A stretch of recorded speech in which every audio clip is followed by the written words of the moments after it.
Thanks, everybody. Welcome to Build Weekend Watch, the show that'll keep you glued to your screens until your eyeballs start to bleed, but in a good way. I'm Ricky Camilleri, and with me today are HuffPost senior editor Lauren Moraski and Yahoo senior writer Ethan Alter. We are going to talk about a bunch of stuff that's coming out this weekend, TV, movies, but first up, and I think this is really the biggest release this weekend, the most controversial. It's what everybody's fascinated about if they're on Twitter right now. It's Sacha Baron Cohen's return to television, his new show, Who is America? It's been extremely controversial so far because Sarah Palin, Roy Moore have said that he tricked them into interviews and they're very angry about it. But I mean, honestly, it's not that hard to trick those people into embarrassing themselves. They were kind of born embarrassing. But let's take a look at a teaser for the show.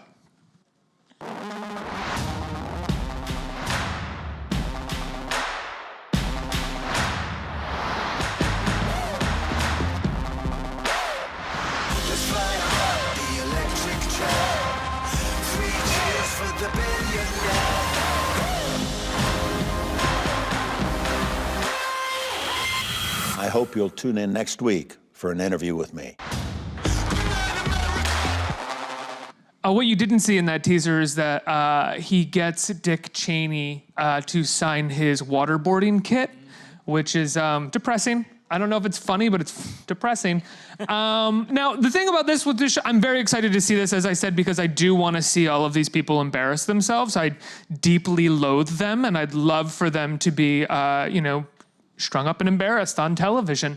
But I will say, my fear is that Sacha Baron Cohen's sense of humor has been very lowbrow a lot of times, and it has always been, it discredits a lot of what he's trying to say and maybe the good points that he's making. And after he wrote a rebuttal to Sarah Palin, I found that to be lowbrow and not very funny and somewhat lazy. And I was like, I hope this show isn't more of that. I think it's probably going to be more of that. And that, yeah, just because, just knowing, I feel like we followed his career ever since, back in the day with Ali G, and this is the way he rolls. He has taken a whole year to create this from what we, on and off. There are only 7 episodes, so potentially they're crafted in a smart, nuanced way. We don't know because no one's really seen it yet. I was in touch with Showtime and I was like, hey, can I get a screener? And they're like, yeah, we'll invite you to a screening tonight. And then no invite came, and I don't think a screening actually happened. Right. So they're keeping this really under wraps, I think, because a lot of the controversy. But no matter what, I'm excited to see what he comes up with. Probably because of the characters of, that he's playing the tricks on. And I loved Ali G. I loved Borat. I liked Bruno. His last film that he made was not that great. And one of the reasons that it wasn't that great is because it trafficked in extremely low-brow Adam Sandler-esque humor when it didn't need to. It had a smarter concept behind it, but anytime he had the chance to, have someone step in a banana peel and fall in a butt, he had to do it. And it was just always like a loud groan from the audience. Right. No, I'm most curious to see what characters he comes up with this time, because he can't revive the old ones. They're too familiar. So what does a 2018 Ali G character look like, and how far into that character does he have to go? It'll be and what fits the times. I mean, what do you think in terms of his personality as a performer? How do you think where do you see him evolving to? What sort of personalities do you see him adopting now today? I mean, I have no idea. All they keep saying in the previews is like you've never seen him before. So I want to know who he is. So I mean, he's been able to dupe all these people, so he had to have been a character. I think they told a lot of people that it was going to be a Showtime documentary, something serious that they were getting involved in. They all signed up for it, so they're all on board. From what I understand, the way that he duped Sarah Palin, according to her, is that he pretended to be a veteran of some kind or someone working for Veterans Affairs, and they said that they were making a documentary about veterans. That's how he tricked her. But that's according to her, and I don't particularly trust anything that she says in terms of defending herself. And then another one was Roy Moore said that he was going to receive an award for his support of Israel. So I'd imagine Baron Cohen's character was someone that was very, very hawkish on Israeli defense and on Israel, and that's how he got Roy Moore there. I don't know who any of the other characters are or who the character is that gets Dick Cheney to sign a waterboarding kit. Yeah, I have no idea. I think even Sarah Palin said that he was in a wheelchair, or someone was in a wheelchair and pretended to have a disability. So he's really taking it far, like we're used to him doing. I have to ask, after Sarah Palin said this, Joe Walsh, former representative in the House, this is sort of famous for screaming liar at Obama at the first State of the Union, Obama's first State of the Union. She and him said that posing as a veteran is equivalent to stealing valor, and it's totally inappropriate. And there began this conversation about what is appropriate to trick somebody into comedy. Personally, if you're tricking Sarah Palin and Dick Cheney, I don't give a shit. Right. Just get them to embarrass themselves and say bad things because they deserve it. But what do you guys think about that? I know, I'm torn. I think I'm going to hold judgment until I see this.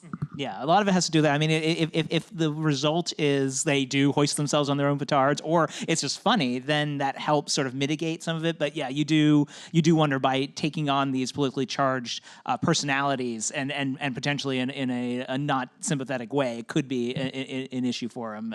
It just might not be funny as a result. I think back to Borat, and I don't remember if it was in the movie or if it was an episode of Ali G where Borat did it, where Borat sang to an audience at like a honky tonk show, and he sang his song "Throw the Jew Down the Well."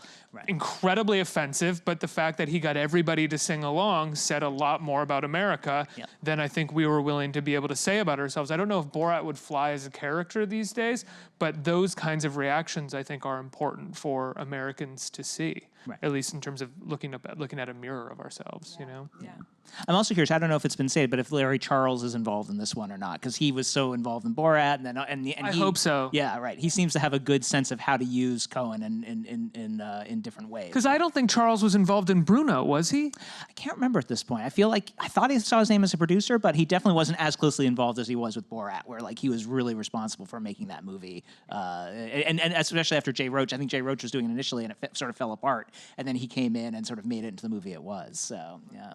Well, let's talk about a movie that is a bit softer than maybe what Sacha Baron Cohen is going to do, but it's extremely beautiful and poignant, and an honest film about 8th grade. It's called 8th Grade. It's from writer-director Bo Burnham.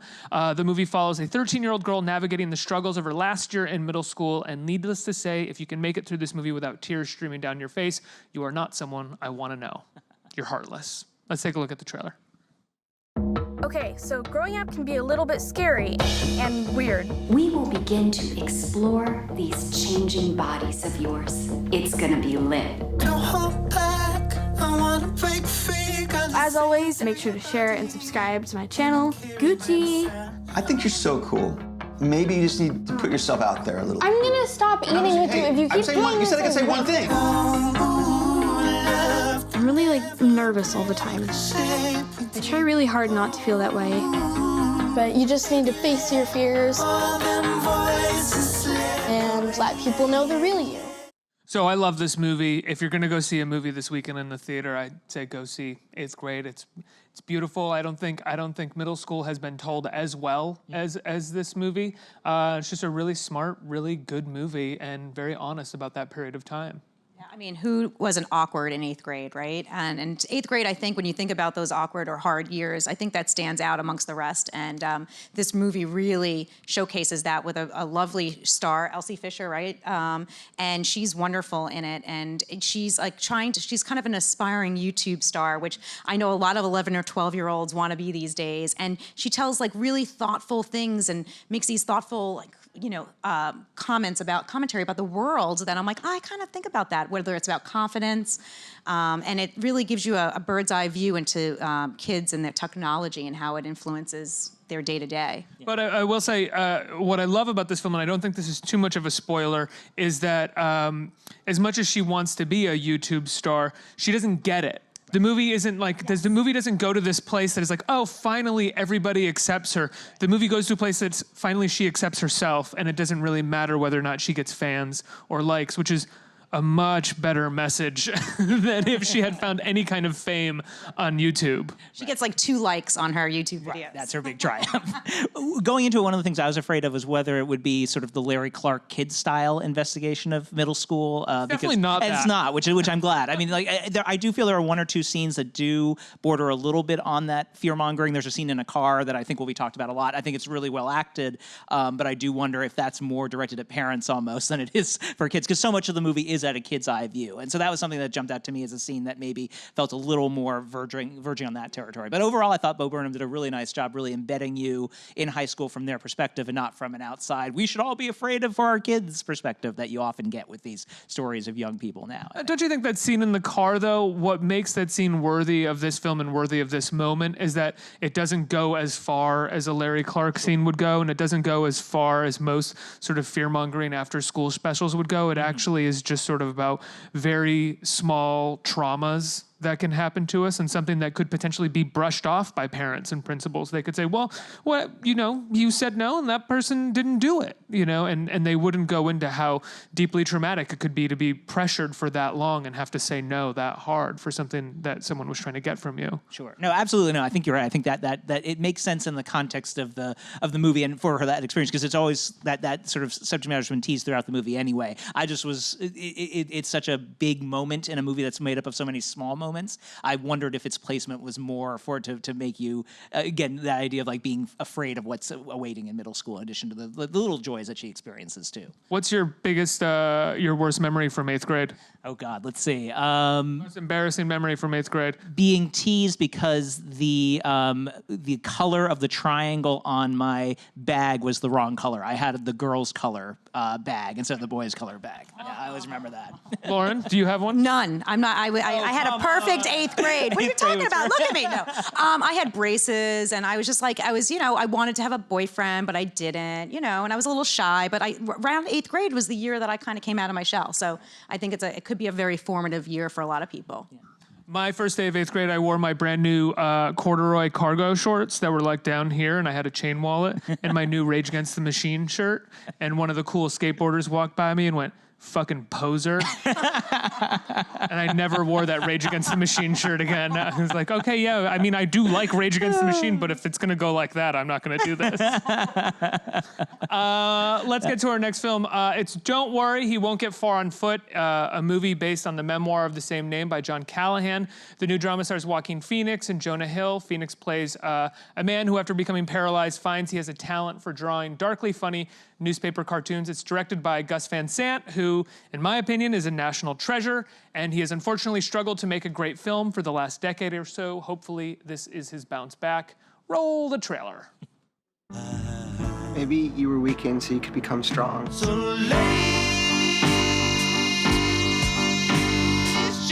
Something really profound just happened to me, man. I don't expect you. That's really funny. It's you. I draw these for a living, but people get mad at me because of the subject matter. It's offensive. After you've caused. We all have led in our non-sober periods somewhat chaotic lives. But then again, you're not to blame. You're a very special person.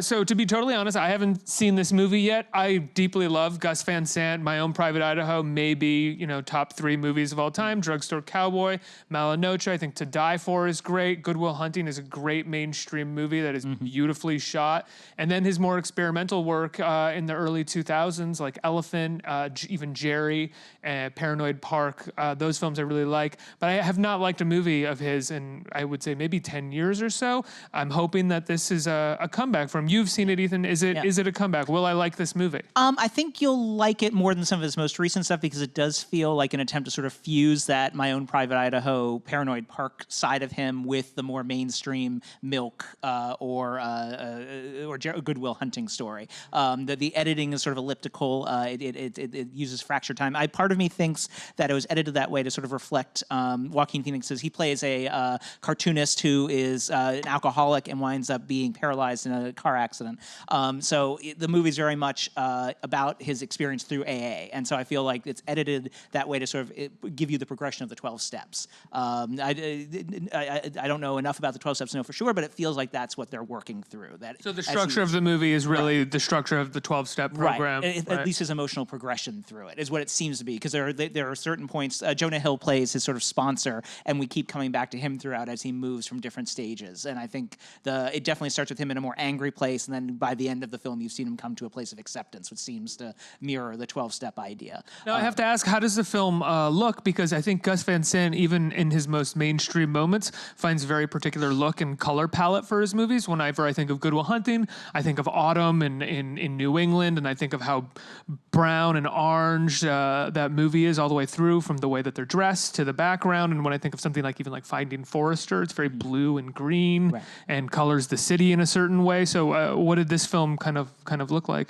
It's very, I think budget was definitely an issue because it doesn't have quite the texture that some of his movies do. It feels a little rushed in that way, but it does have like a very 70s, especially because it starts in the late 70s and goes into the mid 80s. And the early scenes have a very sort of Inherent Vice, late 70s LA feel to them. Especially there's a whole Wild Night Out with Jack Black. Jack Black is in this movie in a very small part, and he's terrific. This is it's great to see Jack Black in a movie like this, or Bernie. You remember, like, he's a great actor in addition to sort of doing this comedy, the Goosebumps comedy stuff he finds him in now. But that whole sequence, I think, is the strongest part of the movie, and really sort of dials into what you like, the idea of that really specific time and place, but also a fractured way of showing a night spinning out of control. So that sort of, for me, is sort of the best sequence in the movie, I think. No, we haven't, I've been talking about how much I love Gus Van Sant, but I also love Joaquin Phoenix. I think he's one of the best actors that we have.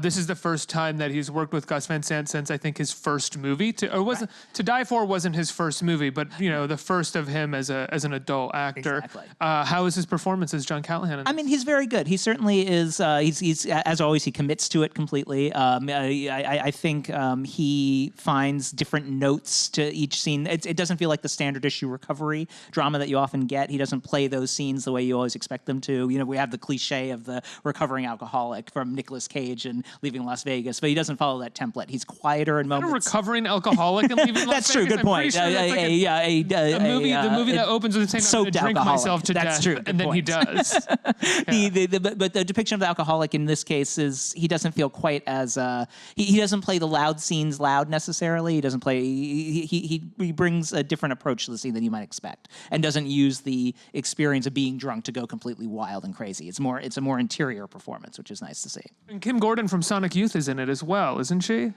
I believe so. Yeah, I think she has a small part in it. I can't remember exactly who she plays, but yeah, Jack Black for me was the standout. It was fun to see him in this for sure. He was really, really good. Okay, let's move on to our next movie. Surprise, surprise.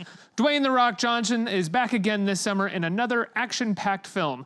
Something, his family, retired FBI agent, villains, and a tall building on fire. I don't know. Who cares what it's about? That's not why we see Dwayne "The Rock" Johnson movies. So check out the trailer.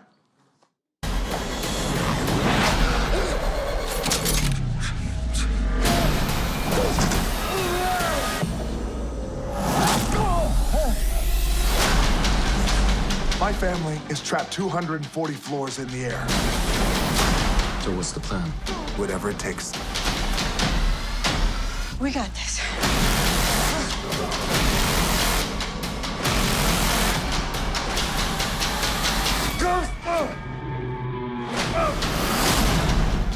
You guys seen this shit? Oh, yeah. Yes, I've seen it. Yes. I have not. I've heard mixed things that it's... everybody says hands down it's totally ridiculous. Oh, yeah. But some people also say that it's fun. What do you think? I would go on that score. I mean, I should preface this by saying it's the 30th anniversary of Die Hard this weekend. It came out 30 years ago today, and I think after so many, Die Hard knockoffs, Die Hard on Train, Die Hard in Space, Die Hard in Your Mama's House, I think it's nice to see just a Die Hard ripoff. It's Dwayne Johnson in a building fighting terrorists, and it's not. There's nothing in here that's as memorable as anything in Die Hard, but they go through the paces effectively enough and keep finding obstacles for Dwayne Johnson to have to throw his huge bulk around, basically. Lauren? I mean, it's The Rock, so yeah, I'm on board with it. It's a good hour and a half in the movie theater. It's kind of good to see on the big screen. My surprise love of the film was Neve Campbell. And Nev Campbell from back in the day, I used to love her on Party of Five, plays his wife. And she does, like, she gets in on the stunts and she gets in on everything, and it's a lot of fun. They have 2 little kids that play a role in this. I mean, it's ridiculous. The bad guys are, you know right away that they're bad guys because they play the bad guys in every film that you've seen, so it gives it away. But it's got mixed reviews, but I personally enjoyed it because none of it's real, and it takes Die Hard to another level because you have to suspend disbelief beyond disbelief. Like you shouldn't take Die Hard to another level. Yeah, I mean, when is this going to end? Like, Die Hard was already another level for action movies, and you already do have to suspend your disbelief for Die Hard. I personally can't suspend my disbelief any more than that. You can't. Then you would hate this. Like when it comes to the Fast and Furious movies, I love those movies for 40 minutes. And then I'm out. That's all. That's the most that I can get. The first action sequence, I'm like, that was a fun idea that they came up with in an executive's office where they were like, we'll blow the car up out of the train and the train will come down and a helicopter will swoop in and whatever. You know, but then once you get 40 minutes in, it's just like again and again and again. There's nothing to hold on to. There's nothing to relate to. And absolutely. Speaking of relating, the one thing, I was here during 9/11 and there's a building that's on fire. So for the first 20 minutes of the film, it's hard, even though it takes place in Hong Kong, you just have visions of like the Twin Towers and everything. So there was a moment that I was like, oh. But beyond that, The Rock, he has some funny moments. I mean, like I said, he's The Rock. I mean, if you like The Rock, you'll like this film. I will say I was also impressed that they work in not just Die Hard, but also a Poseidon Adventure shout out at one point, and then also a Lady from Shanghai reference at the very end. So I appreciated that his ripoffs went beyond just Die Hard into Orson Welles' classics in addition to other things. Let's get serious for a minute. This next documentary explores one of the most dangerous threats to democracy in America. The effect of dark money on our political campaigns, our representatives, our president. If you think the phrase campaign finance reform is boring, then you might be part of the problem, honestly, seriously. Let's take a look at the trailer for Dark Money. Corporation funnels money to a dark money group. They send out postcards attacking the opponent. When that candidate gets elected, they support the agenda of the corporation. I don't know how to fight them. I can't pick up the phone and say, hey, what's your interest in candidate X? Because I don't know who they are. And it's not just Montana. Campaign finance is the gateway to every other issue that you might care about. Americans are barraged by these political advertisements that are funded by who knows whom. We don't even know if they're domestic. Politics is just child's play to business. They know how to manipulate the system. So I'll say like a few years ago, maybe before the election in 2016, I would watch a documentary like this and I would say, oh, like another talking head documentary about an issue that I kind of already know about because I read the news. I don't really care. Now I am like, make as many of these as you can, get them out there, get people watching this stuff. I don't care what it takes. I hope that people watch this and it doesn't just preach to the choir. That's always kind of the big fear right now, is that we're so siloed off. I have no idea if a documentary like this is actually affecting the people that it needs to affect. But I also thought that this was a very well-made movie, and I like that they stuck to Montana rather than going after the president. They really kept it a bipartisan issue. Have either of you had a chance to check it out? Yeah, I did. I sort of agree. I think it sort of felt like they were covering territory that I've sort of heard talked about on NPR and different places like that, but they did it in a very well-organized, linear fashion. So you're able to track, as you said, this one story in this one state, and that allows you, by telling that sort of microcosm story, you can get the wider story from there, for sure. So. And the fact that it's also Republicans mainly in this state who are leading the charge against dark money within their politics as well, I think is really important, because so often topics like this get brushed off by those on the right as liberal causes, which they're generally not. We don't want big money, secret big money in our elections. Right. Yeah, and I think that's the through line through this all. It's like, where is this money coming from? We don't know, and it's scary and it's corrupt and everything. And I think it's really sends an important message. I mean, it's an hour. It's like an hour and a half of your time, but it's really, I think it's a very important topic. It's of the moment, and I like the fact that they took place in Montana and the ripple effect, like between the geese dying, and then there's a journalist that was very heartfelt to me. The journalist who loses Right, his exactly. job and he has no job. And that's kind of related to all of this. They do a ton of interviews and it's really well done. So I think it's worth watching, especially, I mean, agree. not even just for the political, definitely for if you're a political junkie, but also for the average person that just wants to know more about a topic that, you know, that's important. Yeah.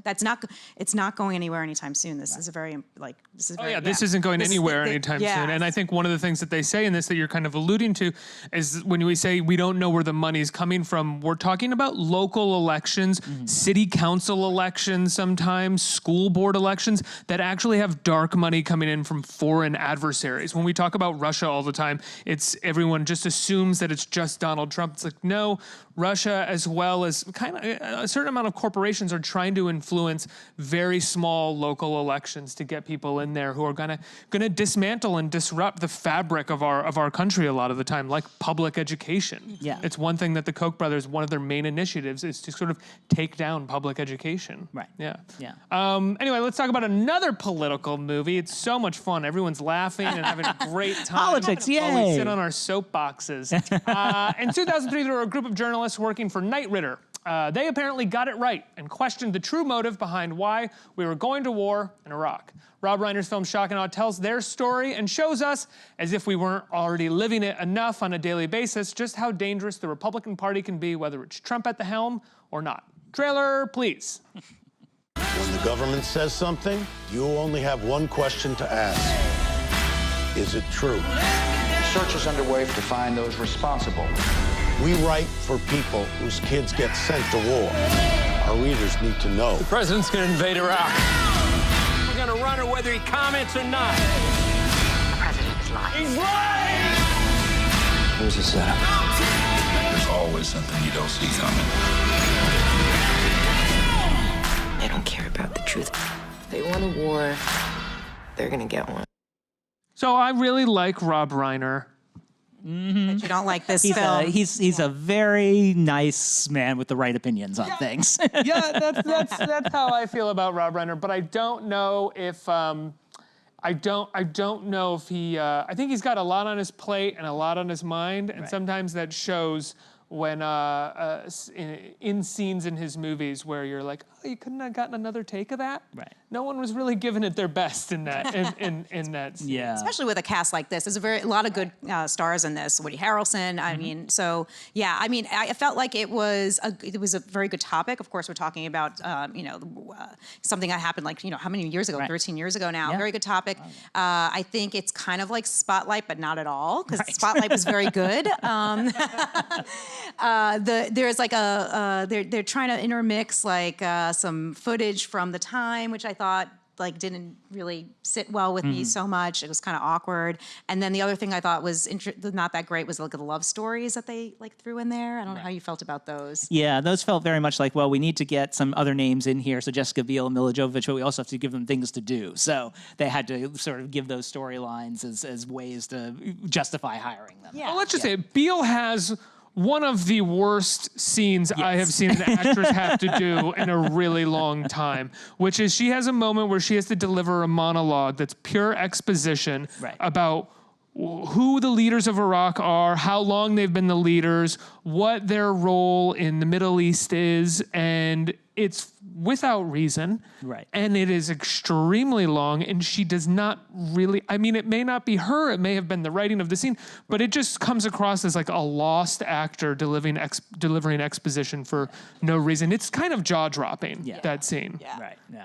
It's interesting to see Rob Reiner cast himself in this too, because he sort of avoided not being on camera, at least to the extent that he is in this movie in his past work. So it's interesting. I don't know if he just felt like he couldn't find anyone else to play that part, if he just said, you know what, I really want to be in this movie this time. But he's not necessarily bad, but it does sort of throw you off. It feels sort of like, again, it was rushed, and he just sort of put himself in. It feels rushed. Like a lot of it feels rushed. Yeah, and so even casting him seemed like a choice that he made for economy rather than it was the best idea for the part. Yeah, and every person that's in this really plays real journalists who are working today. A lot of them are actually at Reuters now, and they're noble. It's such a noble profession. And they were the underdog throughout this whole thing. They were saying there are no weapons of mass destruction. While everybody's like, there are. are. So, I mean, you look back on it in retrospect, you're like, wow, these were the underdogs. No one was believing them. And it's very timely right now when we're in this era of fake news and, not believing everything you read. So I think it's an important film. It's just maybe not executed in the right way. It's also incredibly timely right now because the lie of weapons for mass destruction and the lead up to the war in Iraq and the war in Iraq is potentially why we're in so much of the problems that we're in right now, just in terms of media disbelief, disbelief in our government, and it's really important that this story is told, and I'm really glad that they did it. I wish there were some better aesthetic choices. What do you think Reiner needs to do to sort of, if he can ever recapture the magic? What movie can he do that'll bring back to his 80s glory? Well, it's really hard because so many filmmakers from that period of time, the 70s and 80s, don't translate into filmmakers later, or better filmmakers, or as good of filmmakers later on in life. And I think it's because the what feels realistic later in storytelling is different than what felt realistic in the 80s. And certain sort of notions are cliche now that aren't cliche then. Like, who knows if, the Meg Ryan orgasm scene in Cats, if it was made now in a romantic comedy, would really even work. It works because we see that movie as a movie from 1988 or something, and it kind of holds up in that time period as a capsule. But if you were to throw that in a romantic comedy now, I don't know if it would land. Yeah. But it's one of those classic scenes, but I think it was of the era. Yeah, time. yeah, you have to give it that. Yeah. Right. Let's switch it up to TV. This Wednesday is the season, or was the season finale of The Handmaid's Tale. Were any of you keeping up with that? I mean, I thought I was keeping up, but it turns out that I was just watching the United States Supreme Court. So were you guys keeping up? I mean, political. It was a joke. Dark fucking joke. It was What a joke. it's a very dark season. I mean, they took it. It was, if you thought season 1 was dark, season 2 was even darker. It ended on Season 1 was a barrel of laughs. Yeah. Where did you go this one? I know, it's not one of those shows that you like, I'm going to kick back and relax. No, it's actually really resonating with the current times, between what's going on in the immigration crisis, with taking kids away from their parents. We saw that kind of reflected. And then, potentially with the Supreme Court and, changes to the Roe v. Wade. We're seeing some of that with these women, becoming like baby factories. The season finale ended a little bit on a high note in terms of women taking control. So that was nice to see. Right. And it just got a bunch of Emmy nods. So, I mean, that's cool. Yeah.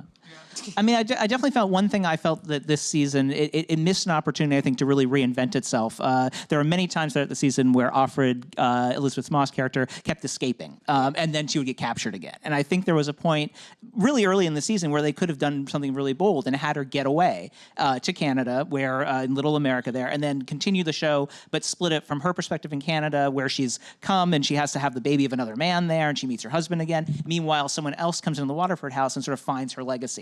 So I think there's a way, because Margaret Atwood's story also has that. She does go somewhere. We know she gets as far as Maine in the book, and then the voice passes to other people. So I feel like there's a way to sort of maybe be bolder with that, and not necessarily stick to having the same character cycle through endless cycles as TV often does. No, I love Elizabeth Moss. I love a lot of the people behind the camera. Ann Dowd, the people on this show I love. And, I watched the first couple episodes of the first season, and my feeling was, we're close to living this. I don't know if I necessarily need to embrace, seeing it on a daily basis. It just felt like rubbing my face in shit a little bit. But then I've also said that to women, and they've been like, yeah, of course you're okay with not watching it. This isn't going to affect you. And I've been like, fair enough. Yeah, it's a good point. Yeah.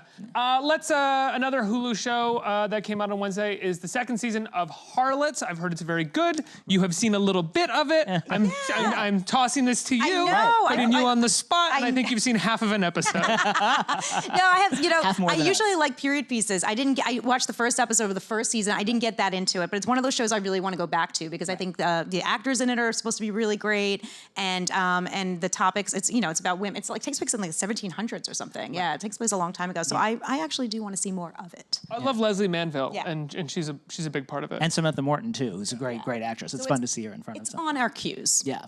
Right after Sacha Baron Cohen's Who is America is our cartoon president, the Stephen Colbert produced animated show. I've seen a number of episodes of the show. I think it's really funny. It's one of those things, though, you have to kind of be in the mood for, if you can handle making fun of the administration and a lot of the people running around there. If it's a dark enough day, maybe you can't handle it. But the episodes that I've seen are pretty funny. Have either of you caught up with the show? I've seen episodes here and there. Some of them work for me, others don't. It's always so hard when you're trying to do a show about the president actually in the White House. I always think about the Trey Parker, Matt Stone, That's My Bush show back in the day, which is sort of a spectacular disaster. This one feels better than that, but it's still, I'm still, there's something missing from it for me. And I don't know if it's, I like that Stephen Colbert is behind it. I don't know how much day-to-day responsibility he has for it, but I always come away thinking like, that's good, but I wish it could push a little further. In the same way you were saying about Cohen earlier, like it's good, but maybe you could go a little bit further and think a little bit more deeply about the comedy. So some of it feels easy to me. I think it's well done. I kind of feel like you sometimes. I've seen Trump all day. I don't know if I want to tune into a cartoon version of him in the evening. But if I do, they do a nice job. I mean, they pull from the headlines. They take it to the extreme. It's a short, like 25, 30 minutes of your afternoon or evening. And if you want to watch it, it's good. I did see a bit of the new season, and it's funny. Chuck Schumer makes an appearance throughout it, and they kind of have a whole Democratic theme throughout this first episode, the second season rather. And it's enjoyable, but it's hard to say enjoyable when this is real life. Yeah. Every now when I watch my comedy these days, for the most part, or when I watch a lot of stuff, I try to pull back from Trump as much as possible. Dark money is something different because you're actually exploring an evergreen topic about our politics. Trump is not evergreen. I mean, unless he really is able to sort of rig the Supreme Court where he can stay president until he dies, and then Eric or Don Jr. become president. I don't know. Could happen, guys. But other than that, I don't really want to hear about him too much anymore. Yeah. Even jokes. Right. Like, enough is enough. Yeah. Right. And I also don't want TV and comedy to make what he does more palatable. Right? Sometimes it feels like when I watch a late night show or when I watch any kind of satire, it's making it easier to stomach the things that he's doing, which I don't really want to embrace that feeling. I'd rather be mad. To be honest. Well, it all goes back to the Fallon or the SNL appearance that he was on. Like, it's still hard to believe like he was on SNL as a candidate, and it's that seems crazy now. And I do feel like whenever I've every now and then I've gone back and rewatched parts of that episode, and it just is cringeworthy, and you feel like it did help in some way normalize or popularize him in that way. Top picks? Definitely 8th Grade. I think I'll probably be unanimous. It's definitely, as you said, the best movie I think coming out this week. And rather, as much as I enjoyed Skyscraper, I would also say Die Hard is on HBO now. So rather than seeing The Imitation, just go watch the original. This week. Go watch Die Hard. Just go watch Die Hard. Yeah, exactly. It still feels new. I will also say, like, after seeing Skyscraper, I just saw the new Mission Impossible, and that makes Skyscraper look even more like a little boy in Dad's clothes, because Mission Impossible is like the real deal action movie, and Skyscraper not so much once you see that. I say definitely 8th Grade, hands down, and Skyscraper if you just want to get cool this weekend and go in the AC at a movie theater. 8th grade. Maybe check out Dark Money if you're interested. And I'm going to be tuning in Sunday night for Who is America, but 8th grade. I forgot all about that. Yes, Who is America? I want to know. I can't wait. Right. That's it for Build Weekend Watch. What a show we had. There were circus animals, celebrity guests, jugglers, a live band, just incredible, groundbreaking stuff, and definitely not just 3 people from the internet talking about TV and movies for an hour, because who the hell would watch that? Big thanks to Lauren and Ethan for joining me today. See you next week, everybody.